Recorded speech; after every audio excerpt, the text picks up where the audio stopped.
नमस्ते सभी को। ऑनलाइन स्कूल में आपका स्वागत है। आज हम जानेंगे कक्षा दूसरी का विषय हिंदी का स्प्लिट अप सिलेबस पाठ्यक्रम विभाजन सत्र 2021-22 का क्या है। केवीएस ने क्या सजेस्ट किया है कि क्लास 2 का किस मंथ में हिंदी सब्जेक्ट में कौन कौन से चैप्टर पढ़ाए जाएंगे।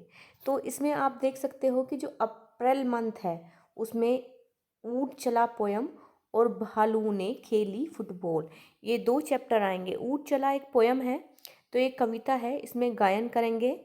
ऊंट क्योंकि रेगिस्तान का जहाज कहा जाता है, इसलिए ऊंट और रेगिस्तान के बारे में जानेंगे।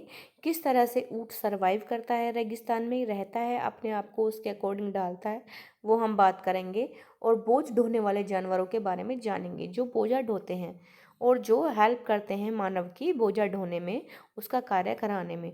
तो ब अक्षर से जो शब्द हैं पाठ में ढूंढेंगे हम और उसका अर्थ बताएंगे। इस तरह से वर्तनी की शुद्धता के लिए जानवरों के नाम लिखेंगे कि अगर उनमें कोई अशुद्धि है तो उसे टीचर जो है वो सही करेगा। भालू ने खेली फुटबॉल, ये एक पाठ है, इसमें प्रश्नोत्तर करेंगे हम। भालू का मास्क पहनकर बच्चा रोल प्ले कर सकता है इसका। और फुटबॉल क्योंकि ये गेम है तो खेलों के बारे में बताया जा सकता है। जो गेम गेंद से खेले जाते हैं उसके बारे में बताया जा सकता है। सर्दी के बारे में एक दूसरे से वार्तालाप, सर्दी से किस तरह से बच सकते हैं, ये सब करेंगे।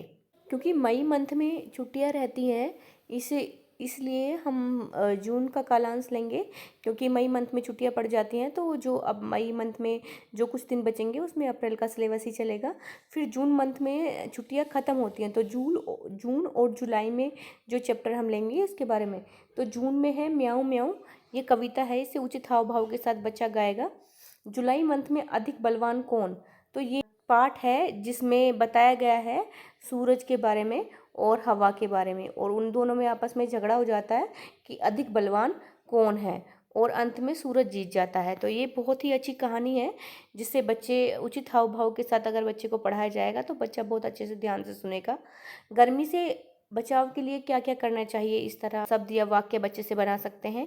बच्चा अपना जून जो उसकी छुट्टियों में उसने समय बिताया है उसके बारे में बताएगा कि किस तरह से गर्मी में बचने के लिए उन्होंने क्या क्या चीज़ें यूज की थी। इस तरह से जुलाई जो मंथ है, जुलाई मंथ में एक ही चैप्टर है दोस्त की मदद, ये भी एक कविता है और इसमें हम बहुत सारे जीव और जंतुओं के बारे में जानेंगे। पशु पक्षियों से संबंधित कहानियाँ, दूसरी हुई कहानियाँ बच्चों को दिखा सकते हैं। अगर कोई चीज़ मुलायम हो जाती है तो उसके बारे में बता सकते हैं। पानी में रहने वाले और ज़मीन पे रहने वाले, जल का मतलब है पानी में रहने वाले और थल का मतलब ज़मीन पे रहने वाले जीव जंतुओं के बारे में जानेंगे, तालिका में उनका नाम लिखेंगे। इस तरह से जुलाई का सिलेबस कंप्लीट करेंगे। तो अब है अगस्त का सिलेबस। अगस्त में है बहुत हुआ काले मेघा पानी दे, सावन का गीत है ये एक।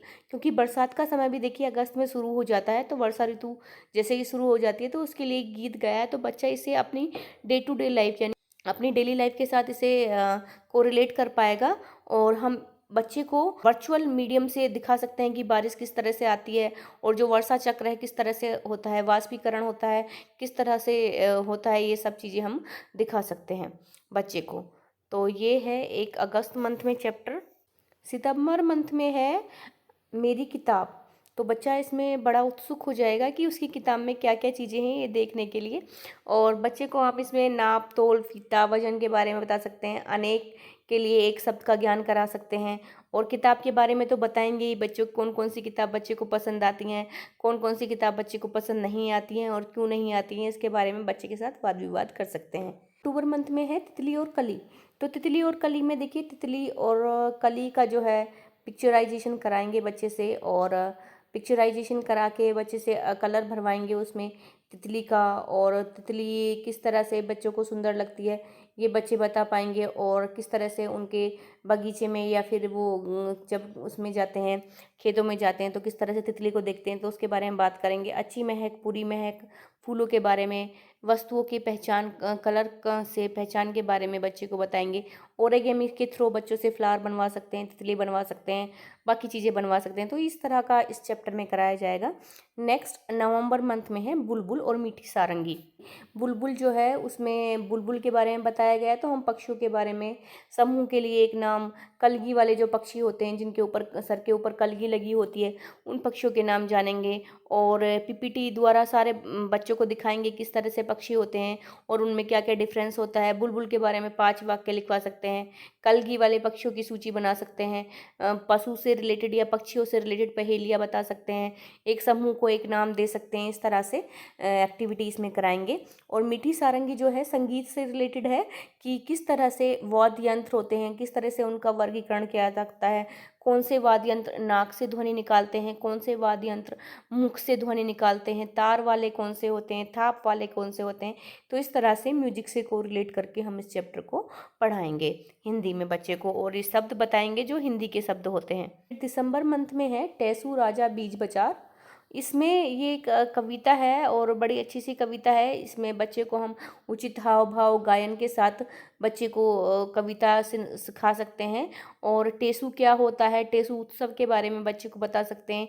लोकगीत के बारे में वीडियो बनाकर बच्चे को बता सकते हैं।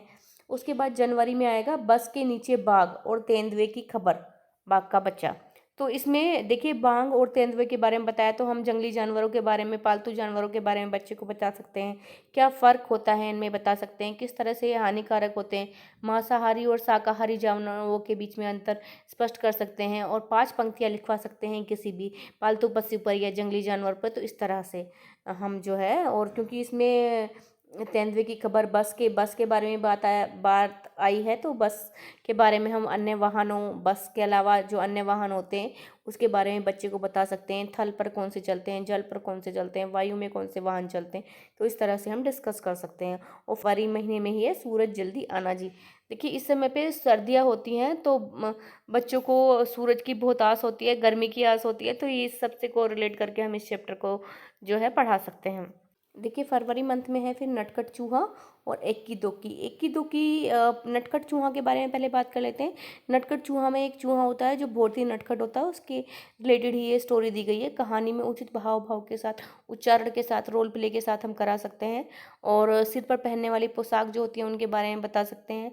दर्जी क्या काम करते हैं, विभिन्न प्रकार के लोग क्या काम करते हैं हमारे समाज में, तो उसके बारे में बता सकते हैं।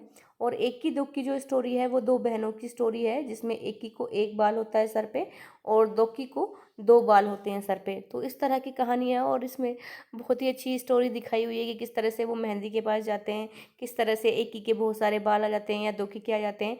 तो इस तरह की स्टोरी इसमें दी गई है। बहुत ही अच्छी स्टोरी है। जब बच्चा करेगा उचित हाव भाव और गायन के साथ, तो बच्चा ज़्यादा अच्छे से समझ पाएगा। और क्योंकि फरवरी तक का ही सिलेबस आता है, उसके बाद साइकिल टेस्ट हो जाते हैं। टोटल 8 साइकिल टेस्ट होते हैं क्लास 2 में। तो फरवरी तक का ही सिलेबस आता है, मार्च में एग्ज़ाम हो जाते हैं। तो आई होप आप लोगों को क्लियर हुआ होगा कि हिंदी में क्लास 2 में कौन सा स्प्लिट अप सिलेबस दिया गया है एज़ पर KVS नॉर्म।